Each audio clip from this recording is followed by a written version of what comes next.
beranggotakan 1. Anissa Riu Mesaluna, 2. Devi Octavia, 3. Hakim Mustafa, dan 4. Regina Caturlandari akan mempresentasikan hasil kerja kelompok kami yaitu tentang akidah. Yang pertama ada sebab-sebab timbulnya perbedaan pemahaman akidah. Iman atau kepercayaan yang merupakan titik tolak permulaan seseorang disebut muslim. Akidah merupakan pengetahuan pokok yang disebut arkanul iman atau rukun iman. Rukun iman sendiri ada 6, yaitu yang pertama iman kepada Allah, yang kedua iman kepada malaikat, yang ketiga iman kepada kitab Allah, yang keempat ada iman kepada Rasul Allah, yang kelima ada iman kepada hari kiamat, dan yang keenam yaitu ada iman kepada qada dan qadar. Pokok-pokok keimanan tersebut lazimnya dibahas dalam teologi Islam. Teologi dari kata theos yang berarti Tuhan dan logos yang berarti ilmu. Jadi, teologi adalah ilmu tentang ketuhanan. Teologi disebut juga dengan ilmu kalam, yaitu ilmu yang menerangkan sifat-sifat Allah yang wajib diketahui dan dipercayai, dan yang terpenting adalah pembahasan mengenai keesaan Allah. Oleh karena itu, ilmu kalam disebut juga ilmu tauhid. Teologi muncul karena adanya dua faktor, yaitu faktor internal dan faktor eksternal. Faktor internal: A. Sebagian umat menuhankan bintang-bintang sebagai sekutu Allah. Quran Surat Al-An'am ayat 76-78. Menuhankan Nabi Isa alaihissalam. Quran Surat Al-Maidah ayat 116. Dan ada pula yang menyembah berhala-berhala. Quran Surat Al-An'am ayat 74. B.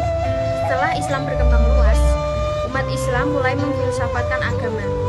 Hujah dan penjelasan masing-masing menyebabkan terjadinya perselisihan. C.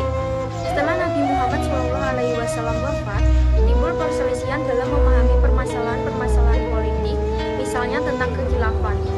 Umat Islam terpecah dalam beberapa golongan, dan perselisihan tersebut merembet ke dalam urusan usul. Faktor eksternal: A. Umat Islam yang semula beragama selain Islam mulai memikirkan agama asalnya dan diberi corak keislaman. B. Umat Islam mempelajari berbagai pendapat dan alasan-alasan orang-orang yang memusuhi Islam, terutama umat Yahudi dan Nasrani yang mempengaruhi filsafat Yunani. C. Umat Islam menggunakan filsafat Yunani untuk menjawab, mengimbangi, dan mengalahkan musuh-musuh Islam dengan melakukan perdebatan menggunakan logika yang berasal dari filsafat Yunani. B. Aliran-aliran teologi. Pada masa Nabi Muhammad SAW masih hidup, umat Islam berada dalam kondisi pokok baik dalam al-Qaeda, syariah maupun akhlak. Segala persoalan dan perselisihan yang terjadi di kalangan umat Islam dapat dibicarakan langsung dengan Nabi Muhammad SAW dan para sahabat untuk dicarikan penyelesaiannya. Pada masa kekhalifahan Abu Bakar dan Umar bin Khattab, kondisi umat Islam juga masih kompak dalam akidah karena kegiatan penyelidikan. Keadaan mulai berubah setelah Abdullah bin Sabah, seorang Yahudi, berpura-pura masuk Islam dengan tujuan merusak Islam, melakukan infiltrasi, dan meracuni akidah umat Islam.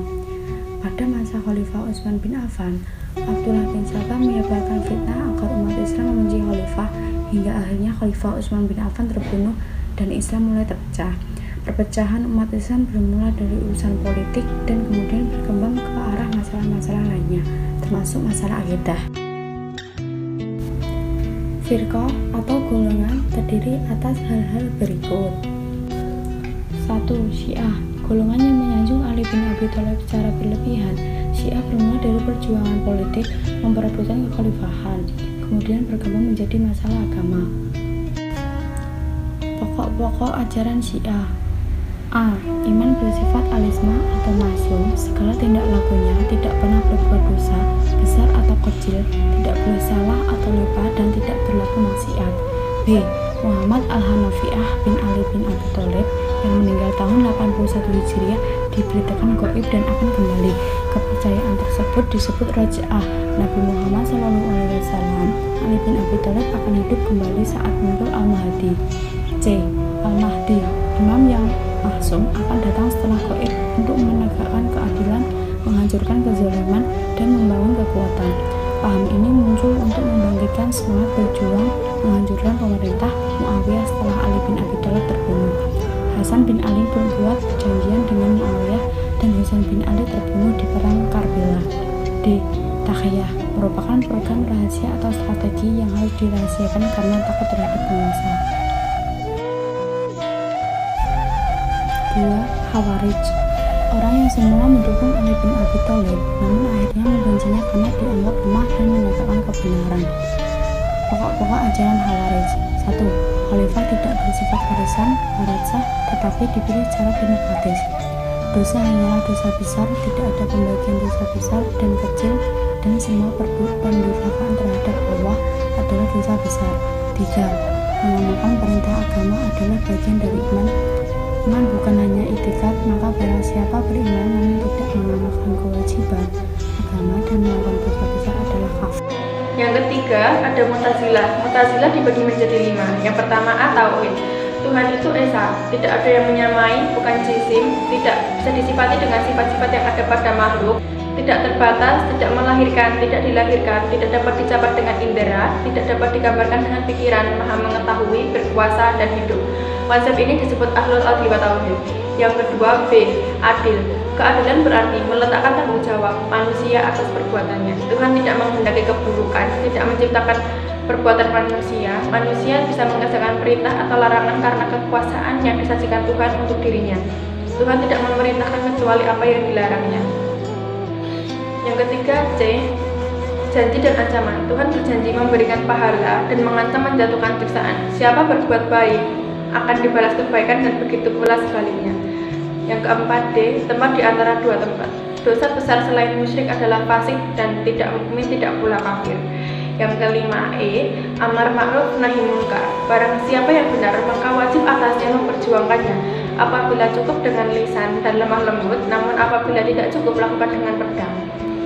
Yang keempat ada Murji'ah, artinya menangguhkan. Maksudnya menangguhkan balasan Allah sampai akhirat nanti terhadap seseorang yang saleh atau fasik. Penilaian baik atau buruk terserah kepada Allah. Iman adalah membenarkan dengan hati saja atau makrifat kepada Allah dengan hati, bukan dengan pengertian lahir. Apabila seorang beriman dengan hatinya, maka muslim sekalipun lisannya tidak mengucapkan syahadatain dan dia Yahudi atau Nasrani. Mengikrarkan dengan lisan dan amal perbuatannya bukan bagian dari iman. Orang yang berdosa besar tetap mukmin sebab ia membenarkan dengan hatinya, tetapi fasik karena melakukan dosa besar. Orang yang berdosa tidak kekal berada di dalam neraka karena pahala tidak akan dipungkiri, sedangkan siksa boleh jadi dipungkiri. Pahala adalah siksa dan siksa adalah keadilan baginya. Yang kelima, Ahlus Sunnah wal Jamaah. Golongan ini dipimpin oleh Abdul Hasan al-Asy'ari yang hidup tahun 260 Hijriah dan Abu Mansur al-Maturidi yang hidup pada tahun 333 Hijriah. Semua al-Asy'ari mengikuti golongan Mu'tazilah dan keluar dari golongan yang menyatakan bahwa Al-Quran adalah makhluk.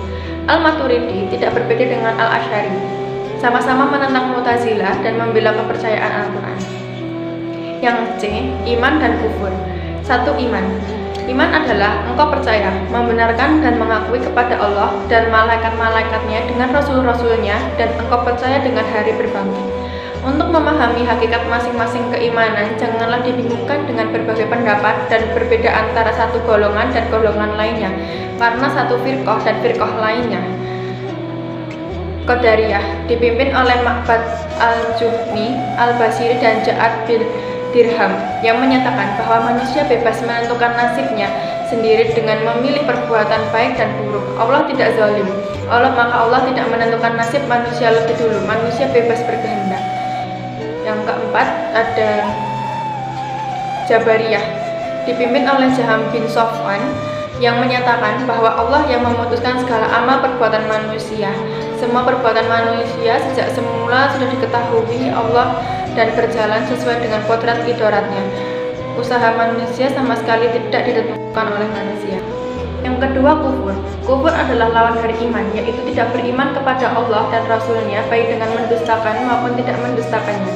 Kufur terbagi atas kufur besar dan kufur kecil. Kufur besar bisa mengeluarkan seseorang dari Islam, yakni sebagai berikut. Yang 1. A. Mendustakan Allah atau mendustakan kebenaran Allah. Quran Surat Al-Ankabut ayat 68. Yang kedua B. Tidak tunduk dan congkak terhadap Allah. Quran Surat Al-Baqarah ayat 34. Yang C. Meragukan Allah. Quran Surat Al-Kahfi ayat 35-38. Yang keempat, berpaling dari seruan Allah.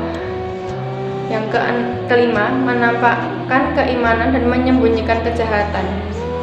Selain kufur besar terhadap Pula beberapa kekufuran kecil dan tidak menjadikan pelakunya keluar dari Islam disebut dengan kufur amali.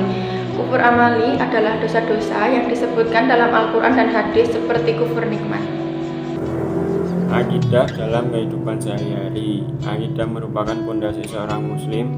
Akidah dibangun atas pokok-pokok kepercayaan atas 6 hal yang lazim disebut dengan rukun iman seperti tertuang dalam firman Allah dalam Quran Surat An-Nisa ayat 136. Inti akidah adalah percaya dan pengakuan terhadap keesaan Allah atau yang disebut merupakan landasan keimanan terhadap keimanan lainnya seperti keimanan terhadap malaikat, rasul, kitab, hari akhir, serta qada dan qadar. Penjiwaan akidah dengan jalan menghayati wujud dan keesaan Allah dengan dalil nakli dan akli yang dapat menghindarkan diri dari perbuatan taklid, buta, dan membuahkan ketakwaan yang tinggi sebagaimana firman Allah di bawah ini. Yang pertama, Quran Surat Al-Isra ayat 36.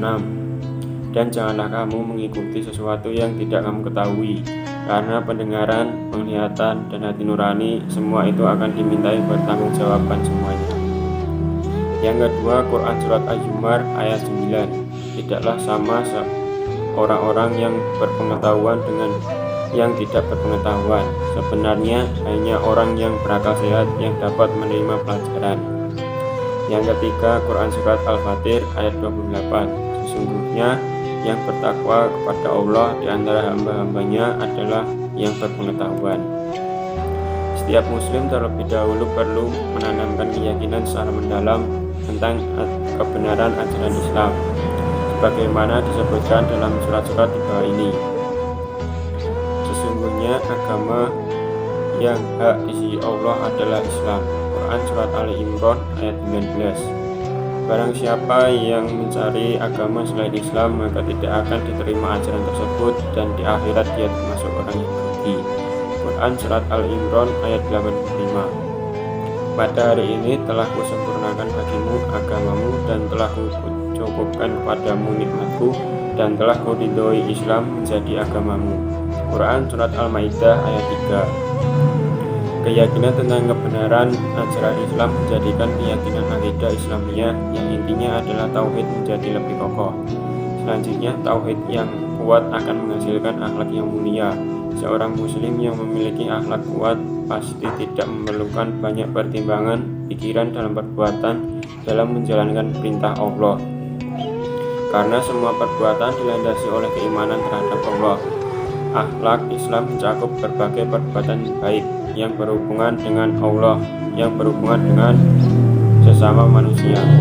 Akhlak Islam juga mencakup hubungan manusia dengan makhluk lain, baik flora, fauna, maupun benda mati. Sekian dari kelompok kami, ada lebihnya mohon maaf. Sekian, wassalamualaikum warahmatullahi wabarakatuh.